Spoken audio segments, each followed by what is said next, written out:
দুর্গাপুরে বইমেলা, জগন্নাথ দেবের রথমেলা উপলক্ষে, রথের মেলা উপলক্ষে যে বইমেলা হয়েছে, সেই বইমেলার আমাদের যে একটি ছোট্ট স্টল দেওয়া হয়েছে, তা সেখানে আমার ভাই আছেন জয়ন্ত দত্ত, খুব স্নেহ করি, এবং আছেন আমাদের আরও অনেকেই আছেন এখানে উপস্থিত। আমি আমার লেখা একটি ছড়া পড়ে শোনাচ্ছি। যেহেতু জগন্নাথ দেবের উৎসব, আমি জগন্নাথের নিয়েই একটু ছড়া পড়ছি। জয় বাবা জগন্নাথ। ও বাবা জগন্নাথ, তুমিও কি দুষ্টু ছিলে? স্নান করে জ্বর বাঁধিয়ে নিলে, এক পক্ষ ফাঁকি দিয়ে শুয়ে বসে কাটিয়ে দিলে, নাকি তোমার জ্বরের ধার?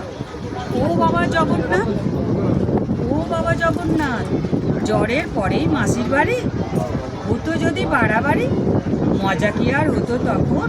ফিরতে হতো তাড়াতাড়ি, ফিরতে যদি না চাইতে কি দেখাতে অজুহাত?